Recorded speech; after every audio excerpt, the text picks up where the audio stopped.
अनमोल वचन। अखिल भारतीय संत मत सत्संग के संस्थापक और गृहस्थ में आनंद योग के जनक परम संत महात्मा परम पूज्य श्री यशपाल जी महाराज अर्थात परम पूज्य भाई साहब जी द्वारा प्रतिपादित इन अनमोल वचनों का पालन करना अति आवश्यक है।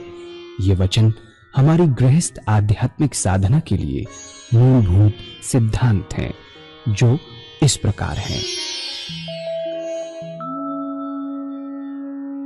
हम दुनिया की हर चीज की कीमत आंकते हैं, अपने मानव जीवन की कीमत भी जाने व परमात्मा की प्राप्ति हेतु साधना करें। मनुष्य योनि एक उपहार है, इसीलिए परमात्मा को धन्यवाद देते हुए आधा घंटा प्रातःकाल, आधा घंटा सायंकाल पूजा अवश्य करें।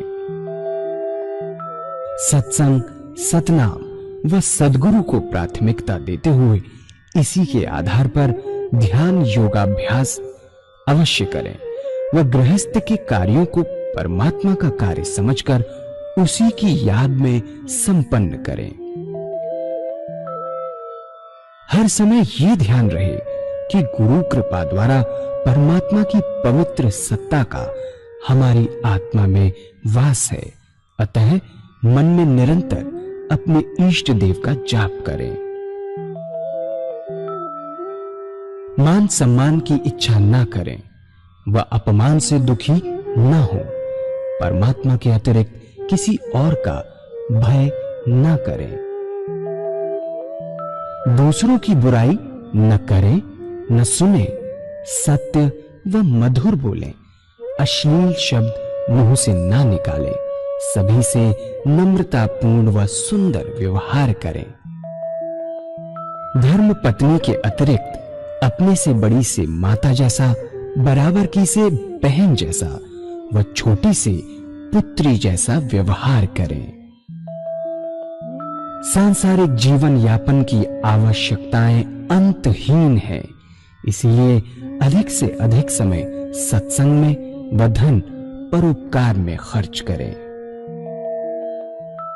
याद रखें, न स्त्री माया है, न धन दौलत, न ही परिवार। माया वह है जो हृदय को परमात्मा से दूर हटा दे। अतः निरंतर सत्संग और सद्गुरु की शरण में रहने का प्रयास करें। भोजन अपने इष्ट को अर्पण कर प्रसाद रूप में परमात्मा की याद में करें। रात्रि में सोने से पहले अच्छे बुरे कार्यों का आत्मनिरीक्षण कर उसका समुचित पश्चाताप करते हुए ध्यान करें व प्रभु की गहरी याद में ही विश्राम करें। परमात्मा तू ही है, तेरी इच्छा पूर्ण हो।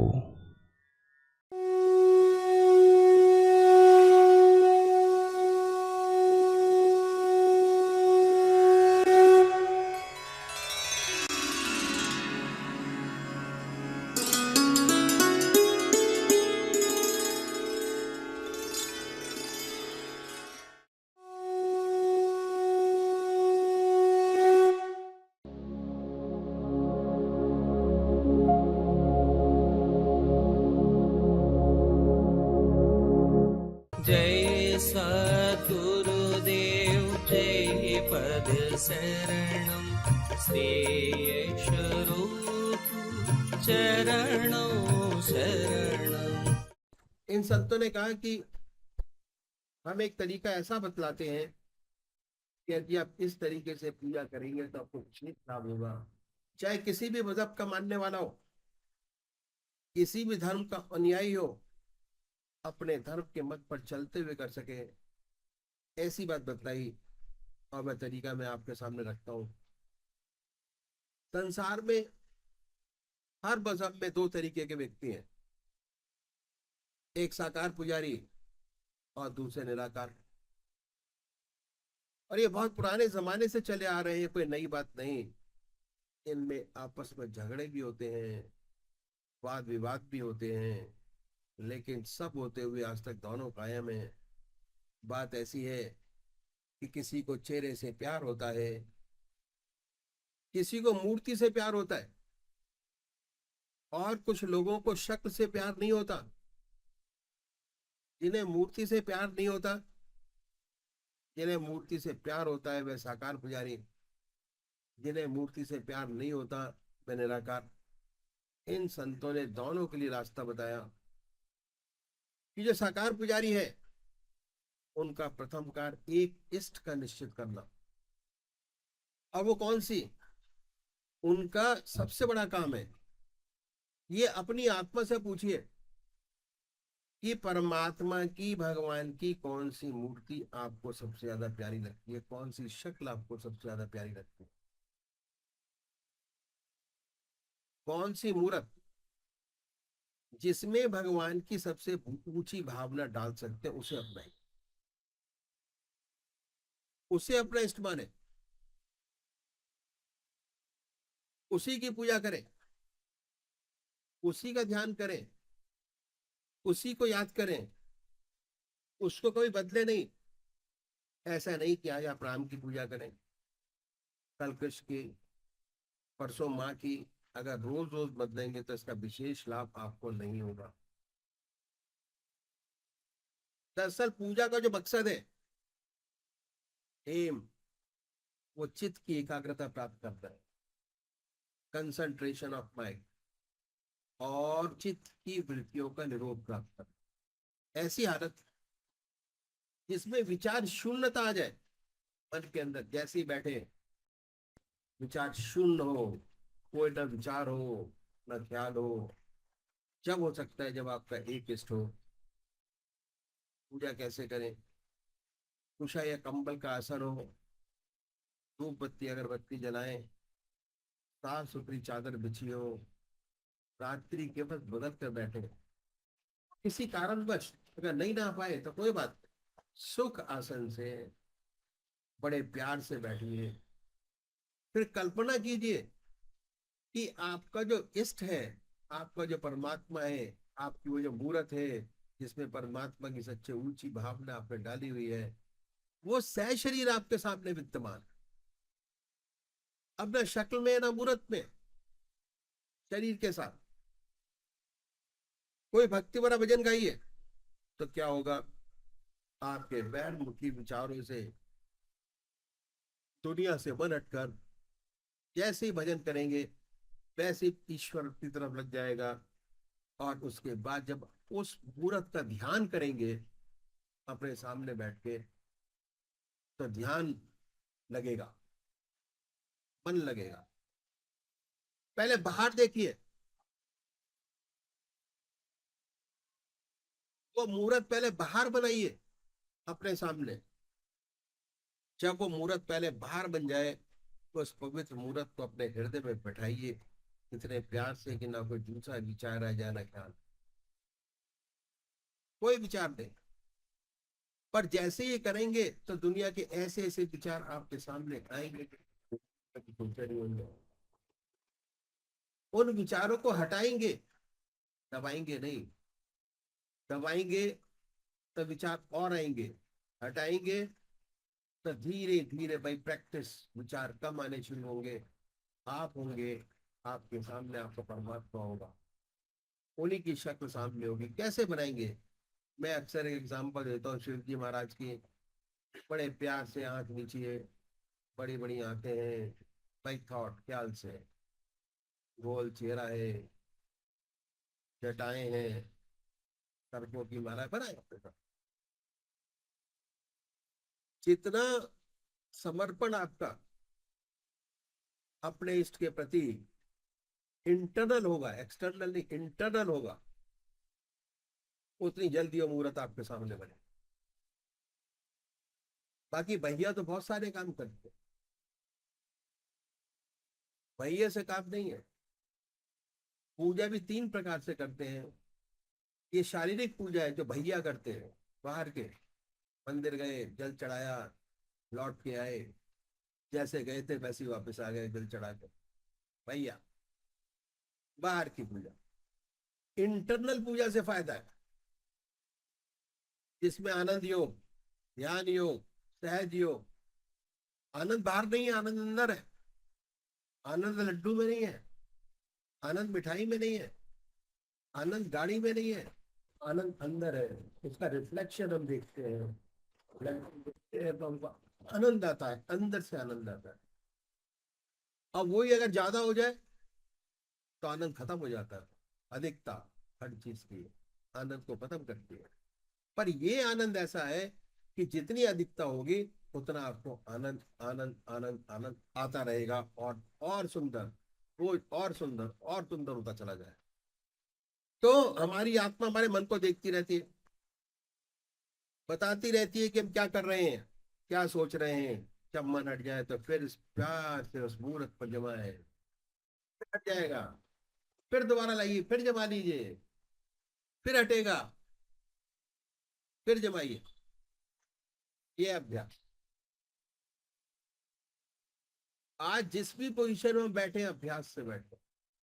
तो पढ़ना नहीं आता था, हमारी माँ ने हमको पढ़ना सिखाया।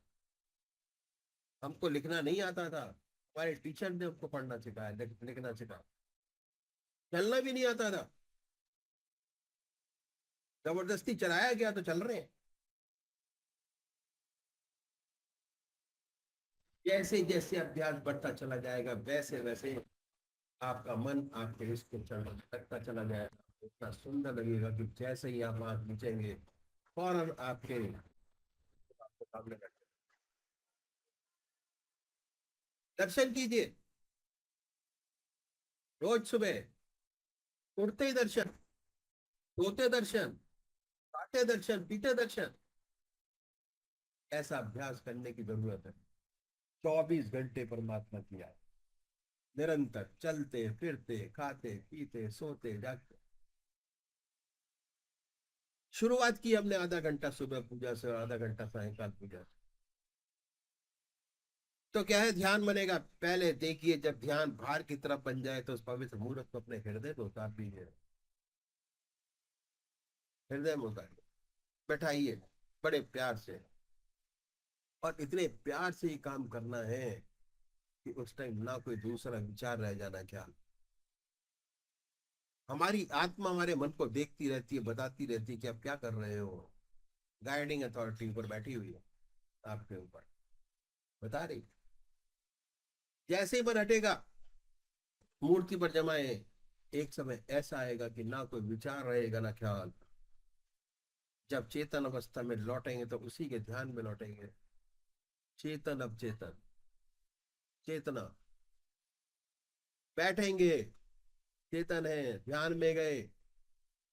उसके बाद दोबारा जब वापस आए चेतन अवस्था में, उसी का नाम होगा, उसी की शक्ल होगी, उन्हीं की याद होगी। और बड़ी सुंदर अनुभूति होगी कि आपका मस्तक आनंद से भर गया, जितना मस्तक पर भार था वो हल्का हो गया। ये तरीका बताया पूजा का इन संतों ने साकार पुजारियों के लिए, साकार रूप।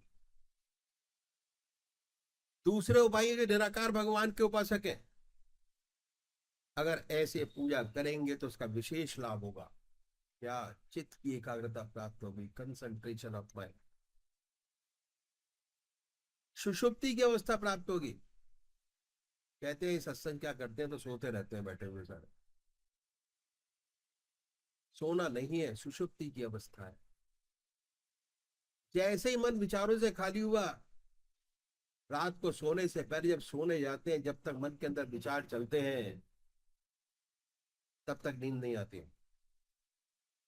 और जैसे ही मन विचारों से खाली हुआ फौरन नींद आ जाती है, सुषुप्ति की अवस्था। वही अवस्था यहाँ बैठे बैठे आती है। चाहे रात को कितना आदमी सो के आया हो, जैसे ही ध्यान अवस्थित हुआ, मन ध्यान से खाली हुआ, मन विचारों से खाली हुआ, सुषुप्ति की अवस्था, फौरन ऐसा लगेगा कि बड़ा आराम मिला। अपने आप आंखें मिचती हैं, आंख नीचने की जरूरत नहीं होती। अपने आप ऐसा आभास होता है कि वाह, हे प्रभु, तेरे चरणों में कितना आराम है, कितना आराम। आराम ही आराम है। इतनी शांति, इतनी शांति और आनंद का अनुभव होता है कि ये अनुभव की बात, महसूस करने वाली बात। रेत के लड्डू है, जो खाए तो पछता है, ना खाए तो पछता है। खा लिया गूंगे का गुड़, अगर गूंगे को गुड़ खिला दिया जाए तो उसका स्वाद नहीं बता सकता। इस आनंद का स्वाद साधक नहीं बता सकता कि कितना उसको आनंद आता है। मन करता है हमेशा आग नीचे बैठा रहे। इतना आनंद आता, इतना आराम, इतना आनंद। सुषुप्ति की अवस्था और सुषुप्ति से सहज समाधि में प्रवेश करते हैं।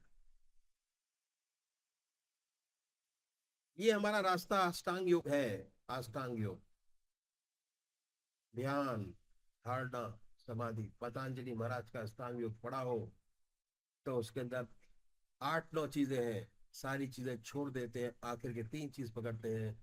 पहला ध्यान, दूसरा धारणा और तीसरा समाधि। आनंद, आनंद भी है, साथ साथ काम भी है, दोनों चीजें हैं। आनंद के साथ साथ काम, उत्साह और बढ़ता है काम करने के लिए, और ज्यादा समय चाहिए हमको काम करने के लिए। दूसरे भाई हैं जो निराकार भगवान के उपासक है, जो परमात्मा की मूर्ति को नहीं मानते, वे भगवान के नाम को पकड़े और उस नाम को चुने जो आपकी आत्मा को सबसे प्यारा लगता है। कोई ना कोई नाम से तो याद करते ही होंगे, हिंदू भाई ओम नाम, और मुसलमान भाई अल्लाह, सिख भाई वाह गुरु, क्रिश्चियन भाई क्राइस्ट या गॉड। जो जो जिस रास्ते पे लगा हुआ है उसी को माने। और जो नाम आपकी आत्मा को प्यारा लगे, फिर आसन तो वही है, सुख आसन से पलौती लगाकर बैठे हैं, हृदय की तरफ निगाह करें, आनंदमय अवस्था बनाए। आनंद ही आनंद। और हृदय की तरफ निगाह करें, ऊपर नहीं। बहुत से भाई कहते हैं कि ऊपर देख के ध्यान करो, ना, नीचे देख के ध्यान करें। आनंदमय अवस्था बनाए और ये ख्याल करें कि जब आपका हृदय दुख दुख करता है, उस दुखदुखी में, हार्ट बीट के अंदर, वो जो नाम आपने चुना है वो निकल रहा है। आपका हृदय ओम ओम कह रहा है, जबान नहीं कह रही। ओम, बड़े प्यार से ओम, ओम, ओम। शुरू शुरू में दिक्कत होती है, तब आप मानसिक जाप कर सकते हैं। पर सुनना है, मानसिक जाप नहीं करना कि हृदय से ओम की आवाज निकल रही है, हम उसको सुन रहे हैं बड़े प्यार से। और जब तक ऐसा ना हो, बड़े प्यार से ओम, ओम, ओम। ऐसी हालत पैदा होती है कि ना कोई दूसरा विचार रहता ना ख्याल, उसमें ऐसे तल्लीन हो जाते हैं कि अपना होश नहीं रहता।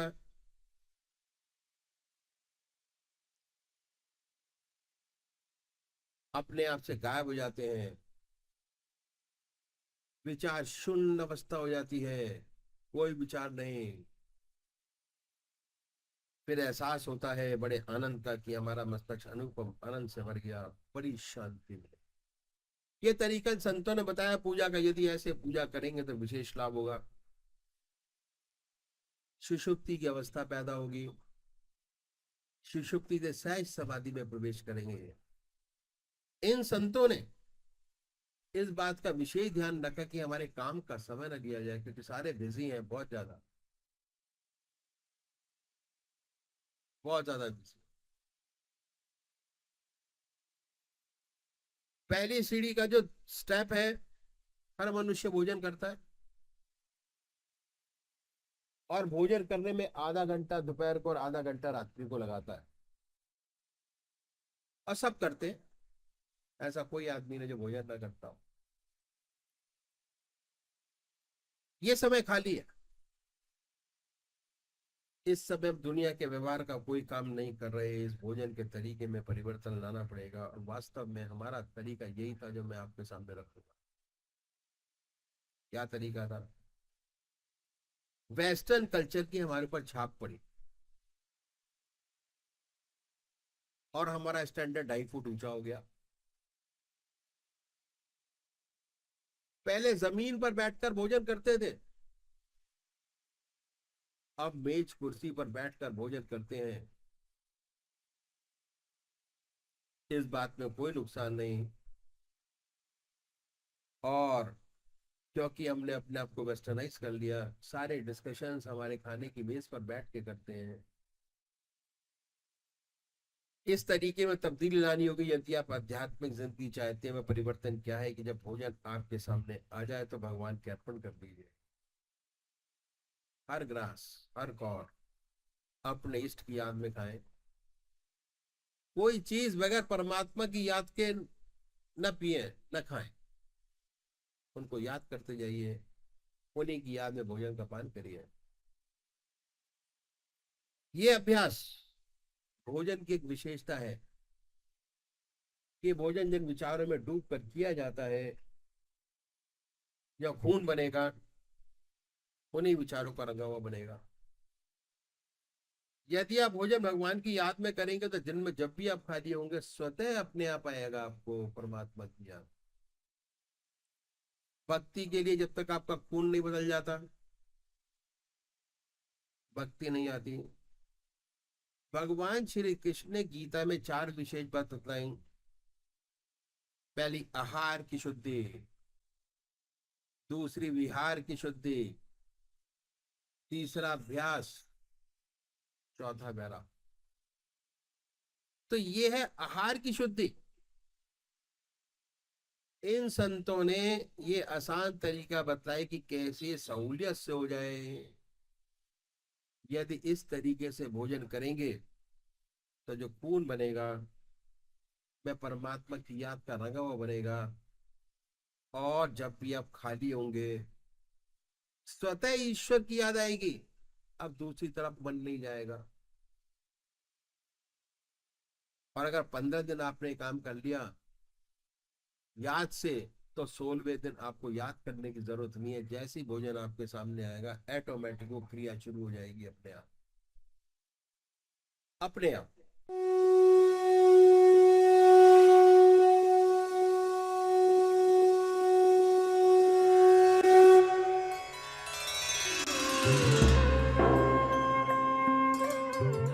ध्यान योग के कार्यक्रम आनंद योग से निशुल्क जुड़ने के लिए संपर्क करें 9810239677।